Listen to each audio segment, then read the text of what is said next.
E nesse domingo, mais uma questão para ficar na história do Poder Judiciário aconteceu. Você que acompanhou os noticiários, mas talvez não entendeu até agora juridicamente o que foi tudo isso. Solta Lula, prende Lula, esse episódio que envolveu o ex-presidente Luiz Inácio Lula da Silva. Você entendeu juridicamente essa bagunça toda?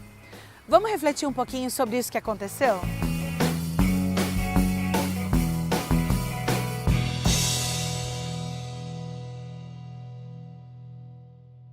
Você tem acompanhado todos os últimos noticiários sobre esse assunto. Quer entender melhor tudo isso que está acontecendo? Eu também quero entender tudo isso, confesso para você. E tenho lido diversas matérias e, infelizmente, muitas das opiniões que eu tenho ouvido são só opiniões políticas. E hoje eu quero refletir um pouquinho aqui com você toda essa bagunça jurídica. O que isso tudo tem a ver na nossa vida, no nosso dia a dia? O que tem a ver quando você precisa do direito? E num período de 9 horas, em pleno domingo, você, pelas redes sociais ou pelas mídias convencionais, acompanhou que soltaram o Lula, prenderam o Lula, soltaram o Lula de novo, prenderam de novo. E você não entendeu essa bagunça toda. Juridicamente é assim que acontece? Não, juridicamente não é assim que acontece. Nunca vi uma situação dessa, uma situação que envergonha o Poder Judiciário. Porque traz a você, que é um cidadão que busca na justiça um caminho para resolver os conflitos, enxerga em tudo isso uma grande confusão.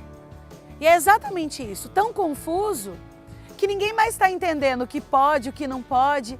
E é isso que eu quero explicar para você. Independente do seu partido, você que está me assistindo, se você é a favor, se você é contra, não é sobre isso que eu quero dizer aqui. Eu quero explicar para você, juridicamente, o que é essa confusão toda? Por que isso aconteceu? O juiz de plantão que estava lá, podia ou não podia dar uma decisão? O juiz que estava de férias, ele poderia se manifestar? Todas essas questões que estão confusas para você. Então você ouviu falar lá que um juiz decidiu, o outro voltou atrás. Como que é isso? Primeiro a gente tem que entender uma palavra que foi muito falada nessa confusão toda, hierarquia. O que é a hierarquia? Por que um juiz é juiz, o outro é desembargador? O que é primeira instância, o que é segunda instância? Isso tudo é a divisão da justiça, para permitir a toda pessoa condenada o direito de se defender. Então, se você responde um processo em primeira instância, o juiz de primeiro grau, ele se chama juiz, ele vai decidir. Se a decisão for contra o que você espera, você pode recorrer por uma segunda instância. Lá nessa segunda instância, esse juiz é o desembargador. E qual é a diferença? A diferença é que naquela primeira instância era um único juiz e agora são 3 juízes. E esses juízes agora, os desembargadores, chamados em segunda instância por desembargador, eles têm uma autoridade acima do juiz da primeira instância. Então, em relação à hierarquia, uma decisão de segunda instância sobrepõe uma decisão de primeira. Então, um juiz de primeira instância acata a ordem de um desembargador de segunda instância. Nesse caso da prisão do ex-presidente Lula, a decisão do juiz de primeiro grau foi confirmada em segundo grau, ou seja, o juiz de primeiro grau deu uma decisão, no caso a prisão, os 3 juízes lá, agora desembargadores de segundo grau, entenderam que a decisão de primeiro grau deveria ser mantida. E aí, teve toda a outra discussão que nós não vamos falar aqui, se ele tinha ou não direito de ir para a terceira instância, isso é uma outra questão que não é o objetivo desse vídeo, mas se decidiu que a pena, tendo em vista que ele foi condenado em segundo grau, ele teria que iniciar a execução da pena, muito embora ele ainda teria uma terceira instância. Vamos voltar na questão central do solta, prende, solta. Porque você deve estar pensando assim, eu não estou entendendo mais nada. Mas como assim? Ele já não estava preso? Então, a qualquer momento eu posso entrar com um novo pedido? A justiça é assim? Eu posso entrar a hora que eu quero e pedir de novo uma coisa que já foi decidida? Não, não é assim. De fato, não se pode. Se já foi julgado, está julgado. No entanto, nesse habeas corpus, que é a grande polêmica, foi impetrado um habeas corpus dizendo que existe um fato novo, que nós também não vamos entrar nessa polêmica. A questão jurídica é essa, fato novo. Se ele aconteceu ou não, é um mérito que tem que ser decidido por alguém qualificado. Mas na medida que se faz esse pedido novo, que se impetrou esse habeas corpus, o judiciário tem que dar uma resposta para esse pedido, então tem que decidir. Nesse caso, foi um pedido feito numa sexta-feira e decidido num domingo. Uma questão muito séria para ser decidida dessa maneira. Mas foi decidida. Por quem que foi decidida? Por que não foi decidida por aqueles que já decidiram, se era no mesmo tribunal? Porque naquela ocasião tinha um juiz de plantão. O desembargador de plantão era um desembargador que concedeu, que entendeu que aquele fato era plausível, era um fato novo e concedeu uma liberdade. E o que o desembargador faz? Pede para que seja cumprida a decisão dele. E na prática, como que funciona? Como, Natália, você como advogada vê essa situação no cotidiano? No cotidiano, um desembargador, ainda que ele esteja de plantão, a decisão dele, absurda ou não, vai ser cumprida. E depois, cabe ao advogado, se eu não concordo como advogada, existem os meios próprios legais para eu recorrer, ou ainda ao Ministério Público, nesse caso o Ministério Público Federal, se não concorda com aquela decisão, recorrer. E aí seria o processo que a gente está acostumado, como advogado, o processo legal, as normas, a legislação, a forma que a justiça funciona. E é onde está o grande espanto, o grande problema de tudo isso, que é isso que eu quero conversar com você. De repente, num domingo, um desembargador de plantão, claro que a gente vê aqui, me dá um despacho de mais de 30 folhas, o que é muito curioso, num plantão ter um despacho tão elaborado, o que nos parece juridicamente ser sim muito tendencioso, independente de ser analisado o partido político, que isso agrava ainda mais a situação. Quando a gente traz informações que existia uma filiação num partido político, isso agrava, torna aquele juiz um pouco suspeito, independente de partido político. Poderia ser outro tipo de suspeição. Na justiça existem esses casos. Você, por exemplo, um juiz não pode julgar algum caso que ele tenha conhecimento, algum caso que ele fez parte. Por exemplo, um juiz não deveria julgar uma ação contra um vizinho. O juiz não deveria julgar uma ação contra um familiar. Esses são casos de suspeição. Nesse caso, quando se suscita que o desembargador, que dá uma decisão extremamente favorável e contrária a outras decisões, inclusive decisão colegiada, e ele dá essa decisão, ele fica suspeito ali, porque é muito estranho. Mas ele não pode dar a decisão? Não, ele pode dar a decisão, mas não significa que essa decisão seria mantida. A decisão, se comprovada suspeição ou competência, que você ouviu muito falar nisso, os noticiários disseram que o juiz era incompetente. E você que não é do ramo jurídico entendeu que gente doida, chamando o desembargador de incompetente. Incompetência ou competência na justiça não tem esse sentido pejorativo, esse sentido querendo dizer que a pessoa é incompetente. Competência tem a ver com poder julgar aquele processo. E daí a gente teria que entender a questão do juiz natural. O que é o juiz natural? É o juiz que observa as regras processuais, que geralmente é por sorteio. Um juiz não escolhe o processo que ele vai atuar. É sorteado e cai naquela vara ou depois naquela turma, que isso são também nomenclaturas dependendo do grau da instância.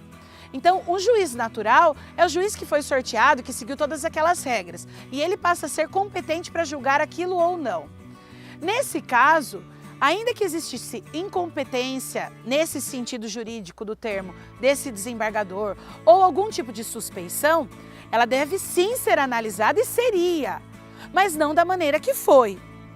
Nesse caso, foi um atropelo de decisões. Quando o juiz de primeiro grau, no caso o juiz Sérgio Moro, que estava de férias, eu confesso que é muito difícil a gente ver um juiz de férias totalmente envolvido com um processo na prática jurídica, porque o juiz confia no colega que está de plantão e que ali ele vai gozar das férias dele e vai viver aquele momento em família, ou seja, da forma particular que ele tiver que viver. Sobretudo nesse caso, o juiz Sérgio Moro, tudo que ele tinha que fazer em relação a esse caso já foi feito. Ele já deu a decisão dele de primeiro grau. Em tese, ele não teria mais nada a ver com esse assunto. Mas, estranhamente, ele também entra nesse processo para dizer que não vai cumprir a decisão, que inclusive foi orientado pelo presidente do tribunal. Isso tudo causa estranheza para as questões jurídicas, na prática. Por quê? Porque um juiz de primeiro grau, não é a função dele analisar a decisão de um desembargador, que é um juiz, superior a ele, que tem uma hierarquia sobre ele. Isso não é o procedimento da justiça.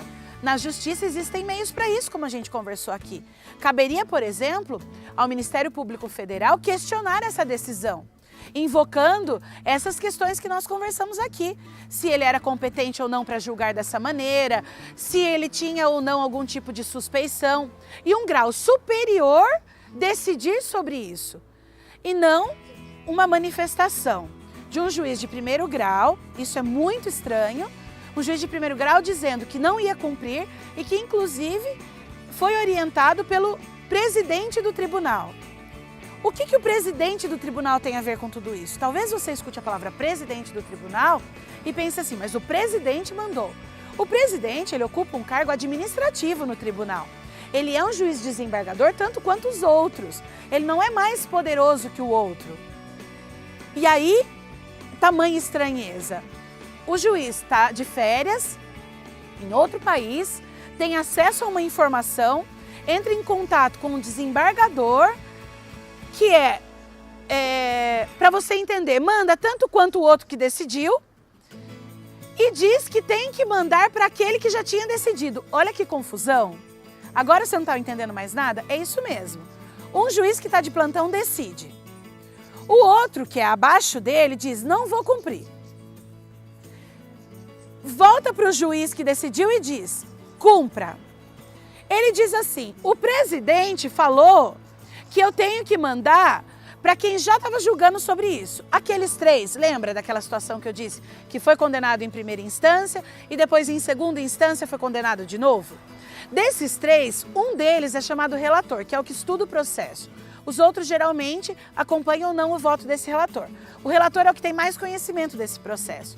Então, nesse caso, o juiz de primeiro grau disse, não, quem tem que decidir isso é o juiz que foi o relator no caso da condenação. Olha que confusão toda.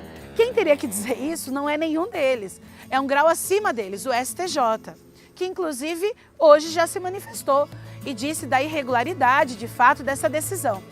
Mas tudo num tempo jurídico oportuno, não uma coisa atropelada, uma guerra de poderes, uma guerra política para dizer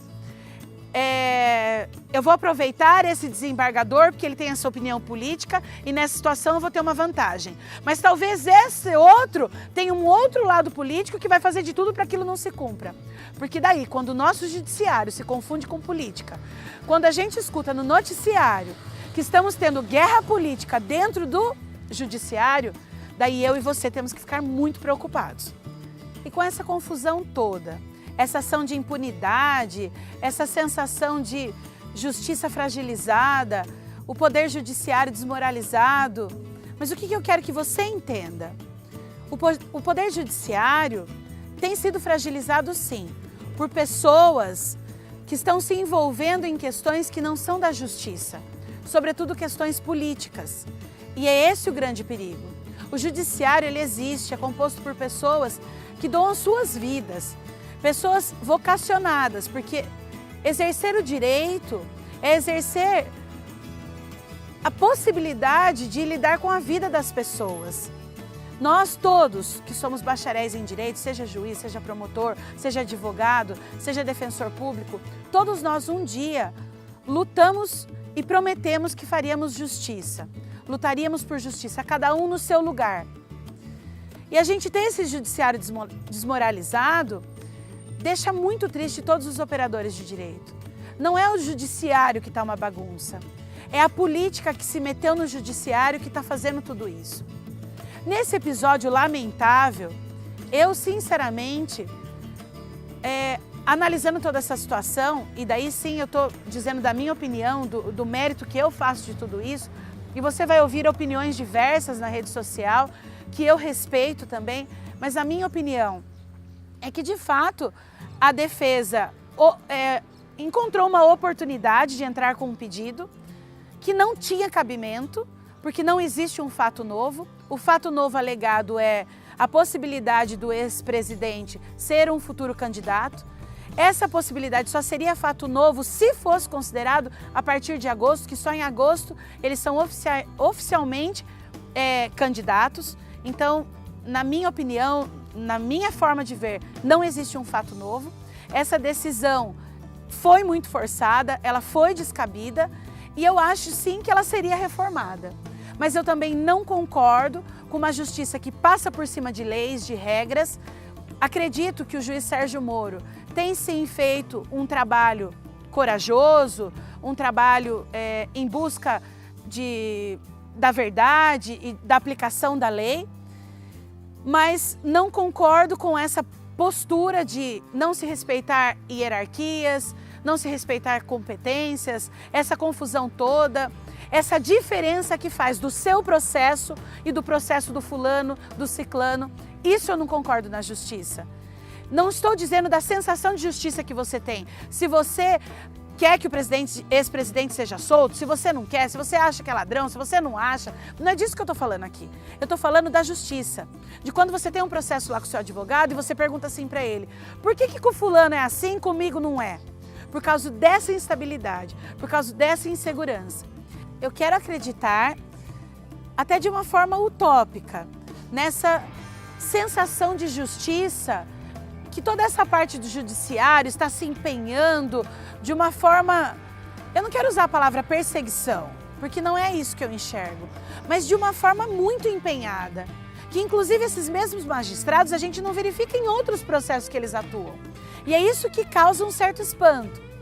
Então eu quero sim que todos os políticos brasileiros corruptos, seja João, Pedro, Paulo, Maria, sejam presos, independente do partido político. Se eu tivesse hoje um partido político, eu gostaria inclusive de expressar minha opinião política. Mas eu não tenho uma opinião política, infelizmente, que é o que me entristece. Hoje eu não tenho sequer um candidato que eu me sinto representada. Então, por isso que eu não quero falar de política. Mas eu quero estar muito enganada do nosso poder judiciário não estar envolvido ainda mais em política.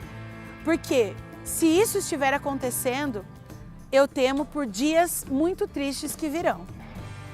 A mensagem que eu quero te dizer aqui é: absorva toda a informação, você tem direito de ter a sua opinião livre, mas se abra um pouco para tudo isso que está acontecendo. Por que será que a gente quer sim que sejam punidos? Eu quero sim, mas a todo custo, a custo da justiça ser aplicada por uma moção, por um calor do povo, ou porque eu quero que se faça justiça? É isso que eu quero que você reflita com esse vídeo de hoje. Deixe os seus comentários, eu aceito todo tipo de opinião, claro que com educação nós podemos fazer todo tipo de comentário. Eu respeito você, a sua opinião, a sua ideologia e também quero ser respeitada. O Explica Direito de hoje teve o objetivo de trazer esse aspecto jurídico, muito embora a gente traz aqui algumas questões que também me comovem, porque eu também sou brasileira, eu também acredito no meu país, assim como você. E eu quero acreditar que dias melhores virão e que nós teremos alguém que possa nos representar.